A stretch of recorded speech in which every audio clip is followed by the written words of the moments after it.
Did we really think this team was going to finish out the season on a 16 game winning streak?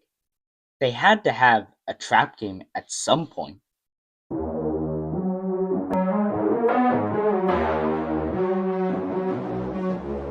Great in and out dribble. Oh! He set off the smoke detector. You crank that volume, turn it way up. Get your Jaylen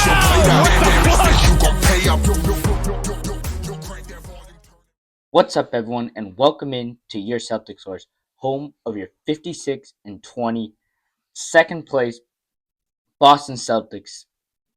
The Cavs won today, the Celtics lost, so the second seed, I think, one more game and it is locked up for sure, but out of reach. And the Celtics have nothing to play for.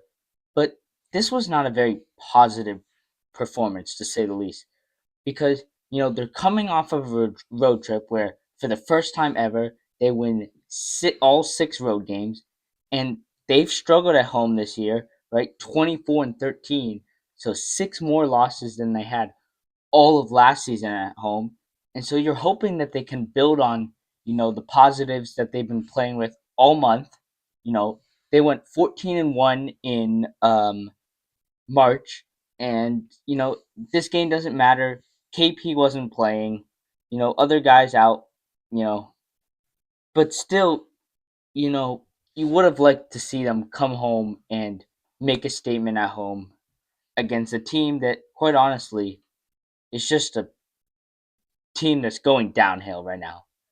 But that didn't happen, and it didn't happen because they didn't put any effort into it, right? Really the same stuff that we saw in January, just no defense, just going through the motions, and it's not like I'm angry or anything about this game because like it doesn't mean anything, right? I know nobody cared about this game. To be quite honest, like why should you care about this game? But when you guys are playing, you obviously want to win.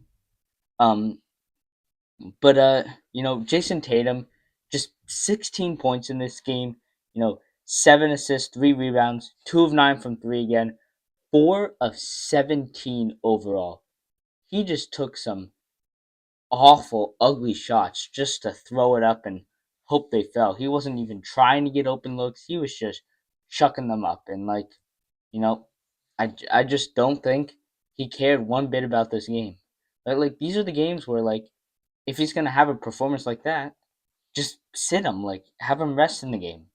But, you know, really, you know, there was not a single guy on this team that, you know, shot, shot the ball well today. 12 of 43 from three, just 27%. That's one of the lowest they've had all season, I feel like. Um, you know, um, Jaylen Brown, he was the really he actually was the only one that was had any sort of offense for the Celtics, and it wasn't from three. It was getting him into the paint and bullying his way to the basket against some of the smaller Miami guards, and I don't know what's going on with Brown because like he has games like this where he looks okay, he's being aggressive at least, and then you have games like he had against the Grizzlies where he just looks completely lost and like unable to move basically. This injury, the knee injury's been bothering him all season. It's not going to go away. I did a whole video on that a couple days ago, but like I'm just confused at what we're getting out of him. We're just getting mixed games, mixed performances every game. And you really do want a consistent performance in the playoffs, just so even if it's going to be a low performance, other guys can plan around it. But who else? Luke Cornett, a fantastic game. Uh, 6 rebounds.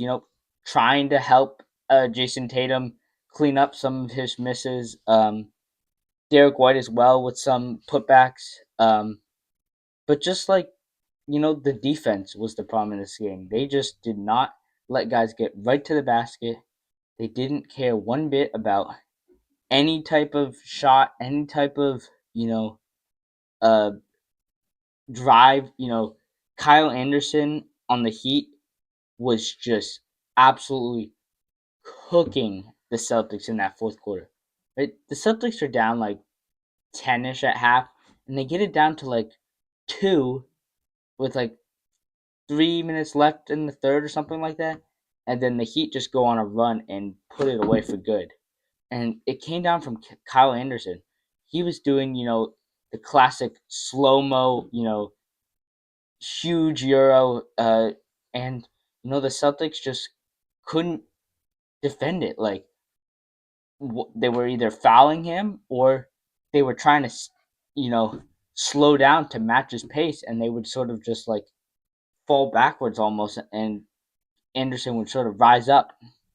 So like, you know, just a weird defensive performance. It wasn't even like, yes, they had the lack of effort, but it was also like things were just not going their way. Miami was knocking down, you know, a lot of their shots. Right, 46 percent from three, 14 of 30.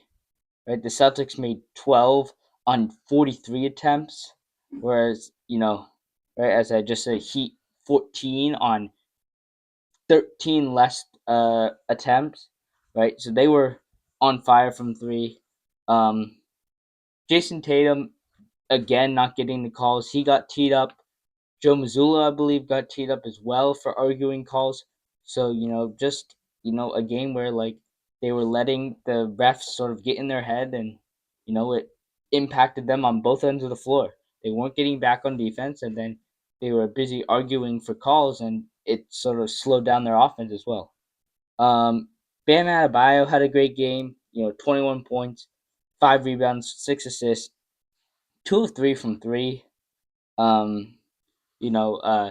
Herro, a fantastic game as well. 7 of 18, 2 of 6 from 3, 9 assists for Tyler Herro. He was swinging the ball around, getting everyone good looks, especially because like the Celtics were just sitting in the paint and letting anyone go around, get open looks on the perimeter. There was a lot of uh, you know, the Heat would set a screen, and the Celtics would, the defender, maybe it was Derek White, maybe it was Tatum, Brown, would not bother, fighting over the screen to try and contest a shot. They would just live with the drop coverage from the center or whoever was getting pulled into that screen. And it ended up with a lot of open looks for guys like Tyler Herro and um, Highsmith and Mitchell, Davion Mitchell, who are reliable 3-point shooters. So just one of those games where you're like, nope, doesn't matter. You forget about it, but still, you do need to take away that this team can be beat when they don't, you know, pay attention. They don't do little things right, and we saw that all throughout January. We haven't seen that in February and March because they've been just so good. But just a moment to remember. But I'm gonna wrap it up here. Thank you guys so much for watching. I'm actually doing a brand new channel called Talking Ball, where it's just a league-wide coverage, talking about different games, reactions, just the NBA as a whole. So you can check that out as well. First episode will be coming out tomorrow with reactions to the Knicks Cavs game, Pistons versus Thunder, and then also a little bit from this game as well. So yeah, make sure to check that out. Please like and subscribe, follow on social media, and until next time, go Celtics. It's over. Time to say it again, Boston. Anything's possible. Banner number 18 has been secured.